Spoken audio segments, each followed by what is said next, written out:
ಎಲ್ಲರಿಗೂ ನಮಸ್ಕಾರ. ವಂಗಿರಣ ಎಜುಕೇಷನಲ್ ಚಾನಲ್ಗೆ ಸ್ವಾಗತ. ಕನ್ನಡ ಬೋಧನಾಶಾಸ್ತ್ರದಲ್ಲಿ ಬರುವಂತಹ ವ್ಯಾಕರಣ ಬೋಧನಾ ವಿಧಾನಗಳು ಮತ್ತು ವ್ಯಾಕರಣ ಬೋಧನೆಯ ಉದ್ದೇಶಗಳು ಅಂತೇಳಿ ನಾವು ಇಂದಿನ ತರಗತಿಯಲ್ಲಿ ಕಲಿತಾ ಇದ್ದೀವಿ. ಕಳೆದ ತರಗತಿಗಳಲ್ಲಿ ನಾವು ಗದ್ಯ ಬೋಧನಾ ಗುರಿಗಳು ಮತ್ತು ಬೋಧನಾ ವಿಧಾನಗಳು ಮತ್ತು ಪದ್ಯ ಬೋಧನಾ ಗುರಿಗಳು ಮತ್ತು ಪದ್ಯ ಬೋಧನಾ ಪದ್ಧತಿಗಳ ಬಗ್ಗೆ ತಿಳಿದುಕೊಂಡಿದ್ದೇವೆ. ಇಂದು ಮೊದಲನೇದಾಗಿ ವ್ಯಾಕರಣ ಅಂದರೆ ಏನು ನೋಡಿ. ವ್ಯಾಕರಣದ ಅರ್ಥ ಏನು ಅಂತ ಕೇಳಿದರೆ, ವ್ಯಾಕರಣವೆಂದರೆ ಬರೀ ನಿಯಮಗಳ ಕಂತೆಯಲ್ಲ, ಭಾಷೆಯನ್ನು ಹೇಗೆ ಉಪಯೋಗಿಸಬೇಕು ಎಂದು ಹೇಳುವ ಶಾಸ್ತ್ರವೇ ವ್ಯಾಕರಣ ಅನ್ನುವಂಥದ್ದು. ಇಲ್ಲಿ ವ್ಯಾಕರಣ ಅಂದ ತಕ್ಷಣ ನಮಗೆ ರೂಲ್ಸ್ ಬರ್ತವೆ, ನಿಯಮಗಳು ಅಂದ್ಕೊತೀವಿ. ಆದರೆ ನಿಯಮಗಳು ಅಲ್ಲ, ಅದು ಭಾಷೆಯನ್ನು ಹೇಗೆ ಉಪಯೋಗಿಸಬೇಕು ಎಂದು ಹೇಳುವಂತಹ ಶಾಸ್ತ್ರವಾಗಿದೆ ಅನ್ನುವಂಥದ್ದು. ನೆಕ್ಸ್ಟು, ಯೋಗ್ಯವಾದ ವಾಕ್ಯ ರಚನೆ ಮಾಡಲು ಮುಖ್ಯವಾಗಿ ಭಾಷಾ ಸಂಪತ್ತು, ಭಾಷಾ ವ್ಯಾಕರಣದ ಮರ್ಯಾದೆ, ಶಬ್ದ ಪ್ರಯೋಗ ಸ್ವಾಮ್ಯ ಇರಬೇಕು. ಇದರ ಸಿದ್ಧಿಗೆ ವ್ಯಾಕರಣ ಜ್ಞಾನ ಅನಿವಾರ್ಯವಾಗಿರುವಂಥದ್ದು. ನಾವು ಯಾವುದಾದ್ರೂ ಒಂದು ವಾಕ್ಯ ರಚನೆ ಮಾಡಬೇಕಾಗಿತ್ತಪ್ಪ ಅಂದರೆ ಮುಖ್ಯವಾಗಿ ನಮಗೆ ಭಾಷಾ ಸಂಪತ್ತು ಮತ್ತು ಆ ಭಾಷೆದ ವ್ಯಾಕರಣದ ಬಗ್ಗೆ ಮಾಹಿತಿ ಬೇಕಾಗುತ್ತೆ ಅನ್ನುವಂಥದ್ದು, ಮತ್ತು ಶಬ್ದ ಪ್ರಯೋಗ ಮಾಡುವಂಥ ಸ್ವಾಮ್ಯತೆ ನಮ್ಮಲ್ಲಿ ಇರಬೇಕು. ಇದೆಲ್ಲವನ್ನು ತಿಳಿಸಿಕೊಡುವಂಥದ್ದು ಯಾವುದು ಅಂದರೆ ಅದು ವ್ಯಾಕರಣ ಆಗಿರುತ್ತೆ ಅನ್ನುವಂಥದ್ದು. ನೆಕ್ಸ್ಟ್ ಮುಂದುವರೆದು, ವಿದ್ಯಾರ್ಥಿಗಳಾದವರಿಗೆ ಮೂಲ ಭಾಷೆ ಜ್ಞಾನವನ್ನು ಅರಿತ ಮೇಲೆ ಭಾಷೆಯಲ್ಲಿ ಯಾವುದು ಏನು, ಯಾವುದನ್ನು ಹೇಗೆ ಬಳಸಿದರೆ ಚೆನ್ನ, ಯಾವುದು ತಪ್ಪು, ಏಕೆ ಎಂಬ ಜಿಜ್ಞಾಸೆ ಸಹಜವಾಗಿ ಉಂಟಾಗುತ್ತದೆ. ಈ ಎಲ್ಲ ಪ್ರಶ್ನೆಗಳಿಗೆ ವ್ಯಾಕರಣ ಜ್ಞಾನ ಉತ್ತರ ನೀಡುತ್ತದೆ ಅನ್ನುವಂಥದ್ದು.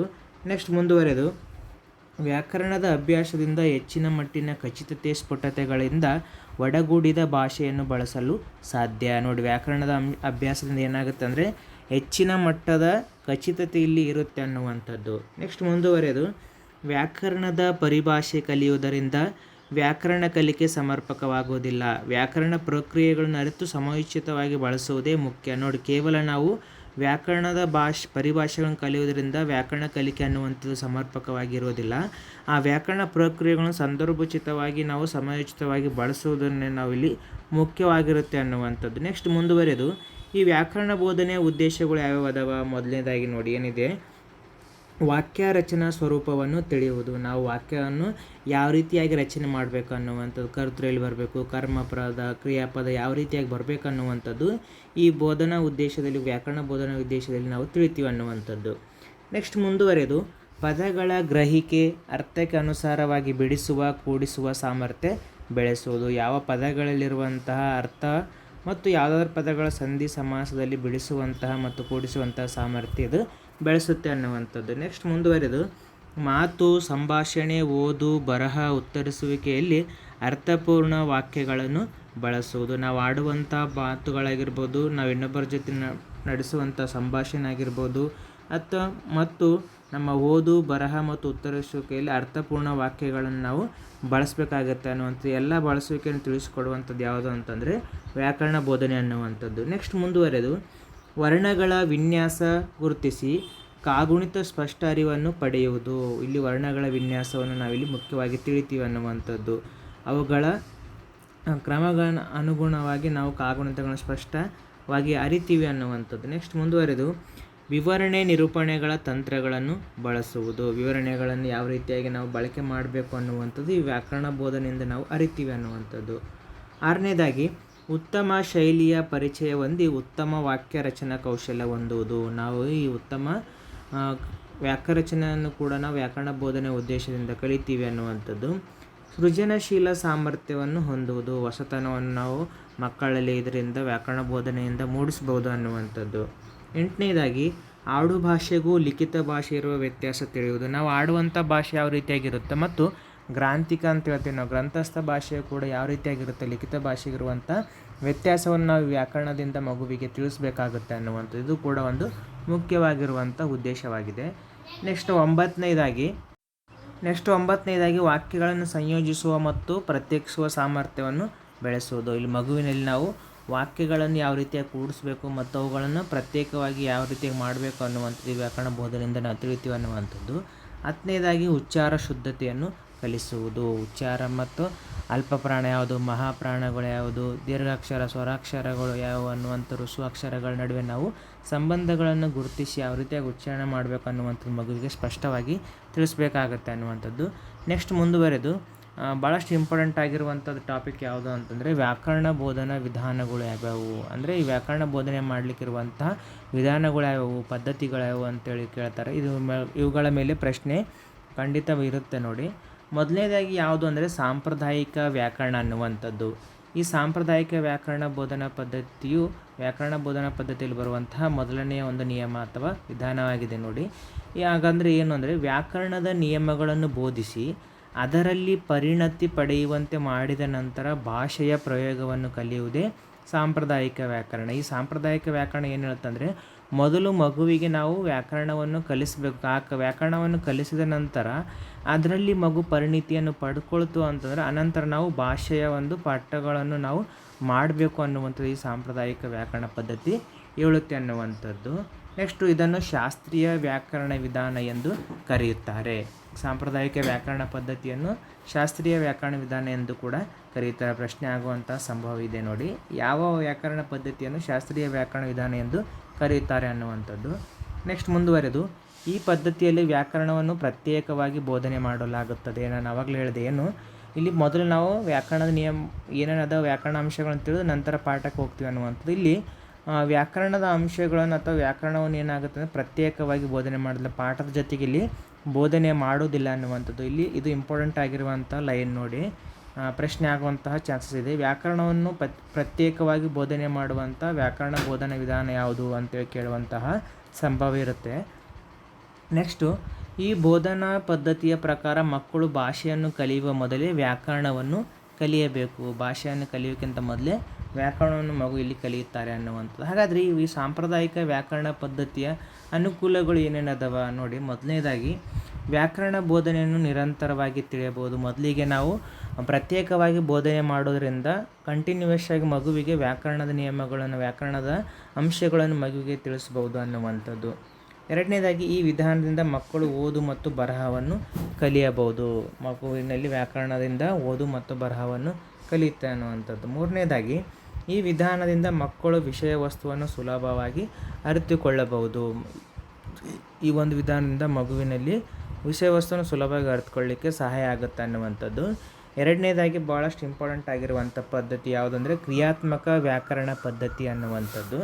ಕ್ರಿಯಾತ್ಮಕ ವ್ಯಾಕರಣ ಪದ್ಧತಿ ಅನ್ನುವಂಥದ್ದು ನೋಡಿ. ಈ ಕ್ರಿಯಾತ್ಮಕ ವ್ಯಾಕರಣ ಪದ್ಧತಿ ಏನು ಹೇಳುತ್ತೆ ಅಂತಂದರೆ ಭಾಷೆಯ ಜೊತೆಯಲ್ಲಿಯೇ ಪ್ರಯೋಗದ ಮೂಲಕ ವ್ಯಾಕರಣ ಕಲಿಕೆಯನ್ನು ಕಲಿಸುವುದೇ ಕ್ರಿಯಾತ್ಮಕ ವ್ಯಾಕರಣ. ಪ್ರಶ್ನೆ ಆಗಿದೆ ನೋಡಿ 2017 TETಯಲ್ಲಿ. ಭಾಷೆಯ ಜೊತೆಯಲ್ಲಿ ನಾವು ಇದನ್ನು ಕ್ರಿಯಾತ್ಮಕ ವ್ಯಾಕರಣದಲ್ಲಿ ನಾವು ಪ್ರತ್ಯೇಕವಾಗಿ ವ್ಯಾಕರಣಕ್ಕೆ ನಾವು ಒತ್ತು ಕೊಡೋದಿಲ್ಲ. ಭಾಷೆಯ ಜೊತೆಗೆ ಪಾಠಗಳ ಜೊತೆಗೆ ಪಾಠ ಆದ ನಂತರ ಇದು ವ್ಯಾಕರಣವನ್ನು ಕಲಿಸುವಂಥದ್ದು ಯಾವುದು ಅಂದರೆ ಅದು ಕ್ರಿಯಾತ್ಮಕ ವ್ಯಾಕರಣ ಪದ್ಧತಿಯಾಗಿದೆ ಅನ್ನುವಂಥದ್ದು. ಈ ವಿಧಾನವನ್ನು ಆಧುನಿಕ ಭಾಷಾ ತಜ್ಞರು ಒಪ್ಪಿಕೊಂಡಿದ್ದಾರೆ. ಮೂರನೇ ಪಾಯಿಂಟು, ವ್ಯಾಕರಣವನ್ನು ಪ್ರತ್ಯೇಕವಾಗಿ ಬೋಧನೆ ಮಾಡದೆ ತರಗತಿಯ ಭಾಷಾ ಬೋಧನೆಯ ಸಂದರ್ಭದಲ್ಲಿ ವ್ಯಾಕರಣವನ್ನು ಕಲಿಸುವುದೇ ಕ್ರಿಯಾತ್ಮಕ ವ್ಯಾಕರಣ ಅಂತ ಆವಾಗಲೇ ಹೇಳಿದೆ ನಾನು. ನೆಕ್ಸ್ಟ್ ಮುಂದುವರೆದು ಪಾಠ ಬೋಧನೆಯ ಜೊತೆಗೆ ಪಾಠದ ಜೊತೆಗೆ ಬರುವಂತಹ ಲಿಂಗ, ಸಂಧಿ, ಸಮಾಸ, ಕ್ರಿಯಾಪದಗಳನ್ನು ತಿಳಿಯುವುದು. ಅಂದರೆ ಆ ಪಾಠಕ್ಕೆ ಸಂಬಂಧಿಸಿದಂತಹ ವ್ಯಾಕರಣ ಅಂಶಗಳನ್ನು ಪಾಠ ಮುಗಿದ ನಂತರ ಅದೇ ತರಗತಿಯಲ್ಲಿ ಮಗುವಿಗೆ ತಿಳಿಸುವಂಥದ್ದು. ಪ್ರತ್ಯೇಕವಾಗಿ ಇಲ್ಲಿ ನಾವು ಬೋಧನೆ ಮಾಡೋದಕ್ಕೆ ಆಗೋದಿಲ್ಲ. ಹಾಗಾದರೆ ಕ್ರಿಯಾತ್ಮಕ ವ್ಯಾಕರಣ ಪದ್ಧತಿ ಅನುಕೂಲಗಳು ಯಾವುದಾವು ನೋಡಿ. ಮಕ್ಕಳು ಭಾಷೆಯೊಂದಿಗೆ ವ್ಯಾಕರಣ ಸುಲಭವಾಗಿ ಕಲಿಯಬಹುದು. ಮಗು ಏನು ಮಾಡುತ್ತೆ, ಆ ಭಾಷೆಯ ಪಠ್ಯ ಜೊತೆಗೆ ಸುಲಭವಾಗಿ ವ್ಯಾಕರಣ ಅಂಶಗಳನ್ನು ಕೂಡ ಇದರಿಂದ ಕಲಿಯಬಹುದು ಅನ್ನುವಂಥದ್ದು. ಎರಡನೇದಾಗಿ ವ್ಯಾಕರಣದ ಅಂಶಗಳನ್ನು ಸಹಜವಾಗಿ ಕಲಿಯೋರು, ಅಂದರೆ ಅದು ನಾರ್ಮಲ್ಲಾಗಿ ಮಗುವಿಗೆ ಪಠ್ಯದ ಜೊತೆಗೆ ವ್ಯಾಕರಣ ಅಂಶಗಳನ್ನು ಕೂಡ ಇಲ್ಲಿ ಕಲಿಯುತ್ತೆ ಅನ್ನುವಂಥದ್ದು. ಮೂರನೇದಾಗಿ ಭಾಷೆಯ ಬೋಧನೆಯೊಂದಿಗೆ ವ್ಯಾಕರಣ ಬೋಧನೆ ಕಷ್ಟ ಎನಿಸುವುದಿಲ್ಲ. ನಾವು ಬರೀ ಗ್ರಾಮರ್ ಮಾಡಿದ್ದೇ ಆದರೆ ಮಗುವಿಗೆ ಕಷ್ಟ ಅನಿಸ್ಬೋದು. ಇಲ್ಲಿ ನಾವು ವ್ಯಾಕರಣವನ್ನು ಪಾಠದ ಜೊತೆಗೆ ಹೇಳುವುದರಿಂದ ಮಗುವಿಗೆ ಇದು ಕಷ್ಟ ಅನಿಸುವುದಿಲ್ಲ ಅನ್ನುವಂಥದ್ದು. ನೆಕ್ಸ್ಟ್ ಮುಂದುವರೆದು ಈ ವ್ಯಾಕರಣ ಪದ್ಧತಿಯಲ್ಲಿ ಬರುವಂಥದ್ದು ಇನ್ನೊಂದು ಯಾವುದಂದರೆ ಅನುಗಮನ ಪದ್ಧತಿ ಅನ್ನುವಂಥದ್ದು. ಈ ಅನುಗಮನ ಪದ್ಧತಿಯ ಪ್ರತಿಪಾದಕರು ಯಾರು ಅಂದರೆ ಫ್ರಾನ್ಸಿಸ್ ಬೇಕನ್ ಅನ್ನುವಂಥದ್ದು ಪ್ರಶ್ನೆ ಆಗಿದೆ ನೋಡಿ. ಅನುಗಮನ ಪದ್ಧತಿಯ ಪ್ರತಿಪಾದಕರು ಯಾರು ಅನ್ನುವಂಥದ್ದು ಪ್ರಶ್ನೆ ಆಗಿದೆ. ಅದು ಉತ್ತರ ಫ್ರಾನ್ಸಿಸ್ ಬೇಕನ್ ಅನ್ನುವಂಥವರು. ಬರೆದುಕೊಳ್ಬೇಕು ಹಂಗೆ. ನೆಕ್ಸ್ಟ್ ಮುಂದುವರೆದು ಅನುಗಮನ ಪದ್ಧತಿ ಅಂದರೆ ಏನು ಅರ್ಥ.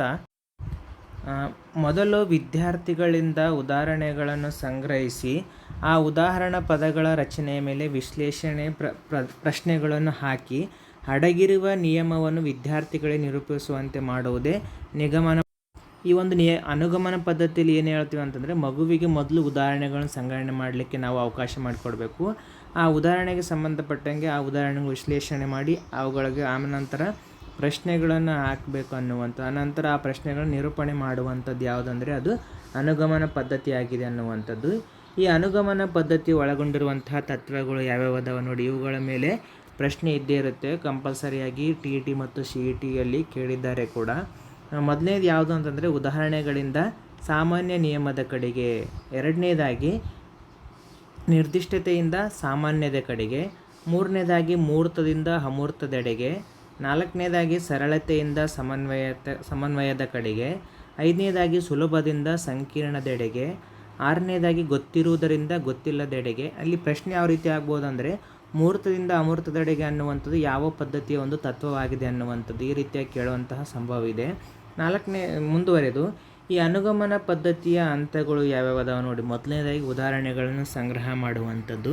ಫಸ್ಟ್ ಹಂತ ಯಾವುದು ಅಂದರೆ ಉದಾಹರಣೆಗಳನ್ನು ನಾವು ಮಗುವಿಗೆ ಸಂಗ್ರಹಣೆ ಮಾಡಲಿಕ್ಕೆ ಹೇಳಬೇಕು. ಅದಾದ ನಂತರ ಉದಾಹರಣೆಗಳನ್ನು ಪರಿಶೀಲನೆ ಮಾಡುವುದು. ಆ ಮಗು ಸಂಬಂಧಪಟ್ಟಂಥ ಉದಾಹರಣೆಗಳನ್ನು ಸಂಗ್ರಹಿಸಿದ ನಂತರ ಆ ಉದಾಹರಣೆಗಳನ್ನು ನಾವು ಪರಿಶೀಲನೆ ಮಾಡಬೇಕಾಗತ್ತೆ ಅನ್ನುವಂಥದ್ದು. ಮುಂದುವರೆದು ಉದಾಹರಣೆಯ ಸಾಮಾನ್ಯ ಗುಣಲಕ್ಷಣವನ್ನು ಗುರುತಿಸುವುದು. ಆ ನಿಯಮದಲ್ಲಿ ಬರುವಂತಹ ಸಾಮಾನ್ಯ ಗುಣವನ್ನು ನಾವು ಗುರುತಿಸ್ಬೋದು. ನಾಲ್ಕನೇದಾಗಿ ನಿಯಮ ಅಥವಾ ಸೂತ್ರ ನಿರೂಪಿಸುವುದು. ಕೊನೆಯದಾಗಿ ಆ ಸಾಮಾನ್ಯ ಗುಣಲಕ್ಷಣ ಗುರುತಿಸಿದ ನಂತರ ನಿಯಮಗಳನ್ನು ನಾವು ಅದಕ್ಕೆ ಗುರುತಿಸಬೇಕಾಗುತ್ತೆ ಅನ್ನುವಂಥದ್ದು. ಈ ಅನುಗಮನ ಪದ್ಧತಿಯ ಅನುಕೂಲಗಳು ಯಾವ್ಯಾವದವ ನೋಡಿ. ಮೊದಲನೇದಾಗಿ ವೈಜ್ಞಾನಿಕ ಮತ್ತು ತಾರ್ಕಿಕ ಬೋಧನಾ ಪದ್ಧತಿಯಾಗಿದ್ದು ವಿದ್ಯಾರ್ಥಿಗಳಲ್ಲಿ ಚಿಂತನ ಸಾಮರ್ಥ್ಯ ಬೆಳೆಸುತ್ತದೆ. ಇದು ವೈಜ್ಞಾನಿಕವಾಗಿರುವಂಥ ಪದ್ಧತಿ ಆಗಿರೋದ್ರಿಂದ ಮಗುವಿನಲ್ಲಿ ಏನು ಮಾಡುತ್ತೆ, ಚಿಂತನ ಸಾಮರ್ಥ್ಯ. ಮಗುವಿನ ಏನು ಮಾಡುತ್ತೆ, ಇಲ್ಲಿ ನಿಯಮಗಳನ್ನು ನಿರೂಪಿಸುವುದರಿಂದ ಚಿಂತನ ಸಾಮರ್ಥ್ಯ ಮೂಡಿಸುತ್ತೆ ಅನ್ನುವಂಥದ್ದು. ಎರಡನೇದಾಗಿ ಕಲಿಯುವ ವಿಷಯ ಹೊರೆಹನಿಸದೆ ಸುಲಭ ಹಾಗೂ ಪರಿಣಾಮಕಾರಿ ಕಲಿಯುವರು. ಮಗು ಇಲ್ಲಿ ಕಲಿಯುವಂಥ ವಿಷಯ ವಸ್ತು ಭಾರ ಅನ್ನಿಸದೆ ಸುಲಭವಾಗಿ ಮಗು ಕಲಿಯುತ್ತೆ ಅನ್ನುವಂಥದ್ದು. ಮೂರನೇದಾಗಿ ವಿದ್ಯಾರ್ಥಿಗಳಲ್ಲಿ ಕಲಿಕಾ ಆತ್ಮವಿಶ್ವಾಸ ಮೂಡಿಸುತ್ತದೆ. ಇಲ್ಲಿ ಮಗುವಿಗೆ ಕಲಿಯುವಂಥ ಆಸಕ್ತಿ ಕೂಡ ಮತ್ತು ಆತ್ಮವಿಶ್ವಾಸವು ಕೂಡ ಇದು ಅನುಗಮನ ಪದ್ಧತಿ ಮಗುವಿಗೆ ಬೆಳೆಸುತ್ತೆ ಅನ್ನುವಂಥದ್ದು. ನಾಲ್ಕನೇದಾಗಿ ಸ್ವಯಂ ಕಲಿಕೆಗೆ ಅವಕಾಶ ಮಾಡಿಕೊಡುತ್ತದೆ. ಮಗುವಿನ ಸ್ವಯಂ ಕಲಿಕೆಗೆ ಇದು ಅವಕಾಶವನ್ನು ಮಾಡಿಕೊಡುತ್ತದೆ ಅನ್ನುವಂಥದ್ದು. ಐದನೇದಾಗಿ ಇದೊಂದು ಮನಃಶಾಸ್ತ್ರೀಯ ಪದ್ಧತಿಯಾಗಿದೆ. ಆರನೇದಾಗಿ ಪ್ರಾಥಮಿಕ ಮತ್ತು ಪ್ರೌಢಶಾಲಾ ಹಂತದ ಮಕ್ಕಳಿಗೆ ಸೂಕ್ತವಾದದ್ದು. ಈ ಒಂದು ಅನುಗಮನ ಪದ್ಧತಿ ಪ್ರಾಥಮಿಕ ಮತ್ತು ಪ್ರೌಢಶಾಲಾ ಹಂತದ ಮಕ್ಕಳಿಗೆ ಸುಲಭವಾಗಿರುವಂಥದ್ದು ಅಥವಾ ಸೂಕ್ತವಾಗಿದೆ ಅನ್ನುವಂಥದ್ದು. ನೆಕ್ಸ್ಟ್ ಮುಂದುವರೆದು ನಾಲ್ಕನೇ ಹಂತ ಯಾವುದು ಬರುತ್ತೆ ಅಂದರೆ ನಿಗಮನ ಪದ್ಧತಿ ಅನ್ನುವಂಥದ್ದು. ಈ ನಿಗಮನ ಪದ್ಧತಿ ಅಂದರೆ ಏನು ನೋಡಿ, ಅನುಗಮನ ಪದ್ಧತಿಗೆ ವ್ಯತಿರಿಕ್ತವಾದದ್ದು. ಅನುಗಮನ ಏನು ಹೇಳುತ್ತೋ ಆ ಅನುಗಮನ ಪದ್ಧತಿಗೆ ವಿರುದ್ಧವಾಗಿರುವಂಥ ಪದ್ಧತಿನೇ ಯಾವುದು ಅಂದರೆ ಅದು ನಿಗಮನ ಪದ್ಧತಿ ಅನ್ನುವಂಥದ್ದು. ನಿಗಮನ ಪದ್ಧತಿಯ ಅರ್ಥ ಅಂದರೆ ಒಂದು ವಿಚಾರದಿಂದ ಮುಂದೆ ಹೋಗು ಎಂದರ್ಥ. ನಿಗಮನ ಅಂದರೆ ಒಂದು ವಿಚಾರದಿಂದ ಮುಂದೆ ಹೋಗು ಎಂದರ್ಥ. ಹಾಗಾದರೆ ಆ ನಿಗಮನ ಪದ್ಧತಿ ಅರ್ಥ ನೋಡಿ, ಮೊದಲಿಗೆ ಸೂತ್ರ ನಿರೂಪಣೆ ಮಾಡಿ ಅದರ ಅರ್ಥ ವಿವರಣೆ ನೀಡಿ ಆ ಅರ್ಥಕ್ಕೆ ಸರಿಹೊಂದುವ ಉದಾಹರಣೆಗಳನ್ನು ನೀಡಿ ನಿಯಮವನ್ನು ಸಮರ್ಥಿಸುವುದೇ ನಿಗಮನ ಪದ್ಧತಿಯಾಗಿದೆ. ನಾವು ಮೊದಲಲ್ಲಿ ಏನು ಮಾಡ್ತಿದ್ವಿ, ಮೊದಲು ನಿಯಮವನ್ನು ನಿರೂಪಣೆ ಮಾಡಿ ಅನುಗಮನ ಪದ್ಧತಿಯಲ್ಲಿ ಮೊದಲು ನಿಯಮವನ್ನು ಮಾಡಿ ಅನಂತರ ಸೂತ್ರ ನಿರೂಪಣೆ ಕಡೆ ಬರ್ತಾಯಿದ್ದೀವಿ. ಇಲ್ಲಿ ಮೊದಲು ಸೂತ್ರ ನಿರೂಪಣೆಯನ್ನು ಮಾಡಿ ಅನಂತರ ಏನು ಮಾಡಬೇಕು, ಇಲ್ಲಿ ನಿಯಮದ ಕಡೆಗೆ ಬರ್ತೀವಿ ಅನ್ನುವಂಥದ್ದು ನೋಡಿ. ಹಾಗಾದರೆ ನಿಗಮನ ಪದ್ಧತಿಯ ತತ್ವಗಳು ಇಂಪಾರ್ಟೆಂಟ್ ಆಗಿರುವಂಥದ್ದು ಸಾಮಾನ್ಯ ನಿಯಮಗಳಿಂದ ಉದಾಹರಣೆಗಳ ಕಡೆಗೆ, ಅಮೂರ್ತದಿಂದ ಮೂರ್ತದ ಕಡೆಗೆ, ಮೂರನೇದಾಗಿ ಸಮನ್ವಯದಿಂದ ಸರಳತೆ ಕಡೆಗೆ, ನಾಲ್ಕನೇದಾಗಿ ಸಂಕೀರ್ಣದಿಂದ ಸುಲಭದ ಕಡೆಗೆ, ಗೊತ್ತಿಲ್ಲದಿರುವುದರ ಕಡೆಯಿಂದ ಗೊತ್ತಿರುವ ಕಡೆಗೆ, ಸಾಮಾನ್ಯದಿಂದ ನಿರ್ದಿಷ್ಟತೆ ಕಡೆಗೆ. ಇದು ಪ್ರಶ್ನೆ ಆಗಿದೆ ನೋಡಿ, ಭಾಳಷ್ಟು ಇಂಪಾರ್ಟೆಂಟ್ ಆಗಿರುವಂತಹ ಒಂದು ತತ್ವಗಳು ನಿಗಮನ ಪದ್ಧತಿಯಲ್ಲಿರುವಂತಹ ತತ್ವಗಳು. ನೆಕ್ಸ್ಟ್ ಮುಂದುವರೆದು ನಿಗಮನ ಪದ್ಧತಿಯ ಅನುಕೂಲಗಳು ಯಾವ್ಯಾವ ಅದಾವ ನೋಡಿ. ಮೊದಲನೇದಾಗಿ ಕಡಿಮೆ ಅವಧಿಯಲ್ಲಿ ಹೆಚ್ಚು ಬೋಧನೆಯನ್ನು ಮಾಡಬಹುದು. ಈ ನಿಗಮನ ಪದ್ಧತಿಯಿಂದ ನಾವೇನು ಮಾಡ್ಬೋದು, ಕಡಿಮೆ ಸಮಯದಲ್ಲಿ ಹೆಚ್ಚು ಬೋಧನೆಯನ್ನು ಮಾಡಲಿಕ್ಕೆ ಸಹಾಯಕಾರಿಯಾಗಿದೆ ಅನ್ನುವಂಥದ್ದು. ಎರಡನೇದಾಗಿ ಮಕ್ಕಳ ಸ್ಮರಣೆ ಶಕ್ತಿಯನ್ನು ಇದು ಹೆಚ್ಚಿಸುತ್ತದೆ. ಮಗುವಿನಲ್ಲಿರುವಂತಹ ಸ್ಮರಣ ಶಕ್ತಿಯನ್ನು ಇದು ಹೆಚ್ಚಿಸುತ್ತದೆ. ಮೂರನೇದಾಗಿ ಆಲೋಚನಾ ಶಕ್ತಿ ಮತ್ತು ತಾರ್ಕಿಕ ಮನೋಭಾವ ಬೆಳೆಸುತ್ತದೆ. ಮಗುವಿಗೆ ಇದು ಆಲೋಚನಾ ಶಕ್ತಿ ಮತ್ತು ತಾರ್ಕಿಕ ಮನೋಭಾವನೆ ಬೆಳೆಸುತ್ತದೆ ಅನ್ನುವಂಥದ್ದು. ನಾಲ್ಕನೇದಾಗಿ ಅಭಿವ್ಯಕ್ತಿ ಸಾಮರ್ಥ್ಯ ಬೆಳೆಯುತ್ತದೆ. ಮಗುವಿಗೆ ಮತ್ತು ಶಿಕ್ಷಕರಿಗೆ ಮಾತನಾಡುವಂಥ ಸಾಮರ್ಥ್ಯ, ಅಭಿವ್ಯಕ್ತಿ ಸಾಮರ್ಥ್ಯ ಇದು ಬೆಳೆಸುತ್ತದೆ ಅನ್ನುವಂಥದ್ದು. ಐದನೇದಾಗಿ ಪಾಠದ ಪುನರಾವರ್ತನೆ ಮತ್ತು ಅಭ್ಯಾಸ ಕಾರ್ಯದಲ್ಲಿ ಈ ನಿಯಮ ಸಹಾಯಕ ಆಗಿದೆ ಅನ್ನುವಂಥದ್ದು. ಶಿಕ್ಷಕರಿಗೆ ಪಾಠದ ಒಂದು ಪುನರಾವರ್ತನೆ ಮತ್ತು ಅಭ್ಯಾಸ ಕಾರ್ಯದಲ್ಲಿ ಈ ನಿಯಮ ಸಹಾಯಕಾರಿಯಾಗಿರುತ್ತೆ ಅನ್ನುವಂಥದ್ದು. ಆರನೇದಾಗಿ ವ್ಯಾಕರಣ ಪದ್ಧತಿಯಲ್ಲಿ ನಿಯಮ ಪರಿಪಾಲನೆ ಮಾಡಲು ಸಹಾಯಕಾರಿಯಾಗಿದೆ. ಒಂದು ವ್ಯಾಕರಣ ಪದ್ಧತಿಯಲ್ಲಿ ನಿಯಮವನ್ನು ಪರಿಪಾಲನೆ ಮಾಡಲಿಕ್ಕೆ ಈ ನಿಗಮನ ಪದ್ಧತಿ ಅನ್ನುವಂಥದ್ದು ಸಹಾಯ ಮಾಡುತ್ತೆ ಅನ್ನುವಂಥದ್ದು. ನೆಕ್ಸ್ಟ್ ಮುಂದುವರೆದು ಕೊನೆಯ ಒಂದು ಪದ್ಧತಿ ಯಾವುದು ಅಂದರೆ ಸಂಪೂರ್ಣ ಪದ್ಧತಿ ಅನ್ನುವಂಥದ್ದು. ಸಂಪೂರ್ಣ ಪದ್ಧತಿ ಅರ್ಥ ನೋಡಿ ಏನಂದರೆ ಅನುಗಮನ ಮತ್ತು ನಿಗಮನ ಪದ್ಧತಿಗಳ ಸಮನ್ವಯ ಸಂಪೂರ್ಣ ಪದ್ಧತಿ ಅನ್ನುವಂಥ. ಅಂದರೆ ಅನುಗಮನ ಪದ್ಧತಿಯಲ್ಲಿರುವಂಥ ಒಳ್ಳೆಯ ಅಂಶಗಳು ಮತ್ತು ನಿಗಮನ ಪದ್ಧತಿಯಲ್ಲಿರುವಂಥ ಒಳ್ಳೆಯ ಅಂಶಗಳನ್ನು ಸೇರಿಕೊಂಡು ಒಟ್ಟಾರೆ ಅವುಗಳನ್ನ ಎರಡನ್ನೂ ಸೇರಿಸಿ ಬೋಧನೆ ಮಾಡುವಂಥ ಪದ್ಧತಿನೇ ಯಾವುದು ಅಂದರೆ ಅದು ಸಂಪೂರ್ಣ ಪದ್ಧತಿ ಆಗಿದೆ ಅನ್ನುವಂಥದ್ದು. ಈ ಸಂಪೂರ್ಣ ಪದ್ಧತಿಯು 5 ಹಂತಗಳನ್ನು ಒಳಗೊಂಡಿದೆ. ಮೊದಲನೇದಾಗಿ ಉದಾಹರಣೆಗಳ ಸಂಗ್ರಹಣೆ ಮಾಡುವಂಥದ್ದು, ಎರಡನೇದಾಗಿ ಉದಾಹರಣೆಗಳ ವಿಶ್ಲೇಷಣೆ, ಮೂರನೇದಾಗಿ ಸೂತ್ರ ನಿರೂಪಣೆ, ನಾಲ್ಕನೇದಾಗಿ ಪರಿಶೀಲನೆ, ಐದನೇದಾಗಿ ಸೂತ್ರ ಅನ್ವಯ ಅನ್ನುವಂಥದ್ದು. ಪ್ರಶ್ನೆ ಆಗುವಂಥ ಚಾನ್ಸಸ್ ಇದೆ ನೋಡಿ. ಸಂಪೂರ್ಣ ಪದ್ಧತಿಯ ಹಂತಗಳಲ್ಲಿ ಈ ಕೆಳಗಿನಗಳಲ್ಲಿ ಯಾವುದು ಅಲ್ಲ ಅಂತ ಕೇಳುವಂತಹ ಚಾನ್ಸಸ್ ಇದೆ ನೋಡಿ. ಇಷ್ಟು ಈ ವ್ಯಾಕರಣ ಬೋಧನಾ ಪದ್ಧತಿಯ ಒಂದು ಉದ್ದೇಶಗಳು ಮತ್ತು ವ್ಯಾಕರಣ ಬೋಧನಾ ಪದ್ಧತಿಯ ನಿಯಮಗಳು ಅಥವಾ ಬೋಧನಾ ವಿಧಾನಗಳ ಬಗ್ಗೆ ನಾವು ತಿಳಿದುಕೊಂಡಿದ್ದೇವೆ. ನನ್ನ ಈ ವಿಡಿಯೋಗಳು ನಿಮಗೆ ಇಷ್ಟವಾದರೆ ಪ್ಲೀಸ್ ಲೈಕ್ ಮಾಡಿ, ಶೇರ್ ಮಾಡಿ, ಕಮೆಂಟ್ ಮಾಡಿ. ಧನ್ಯವಾದಗಳು.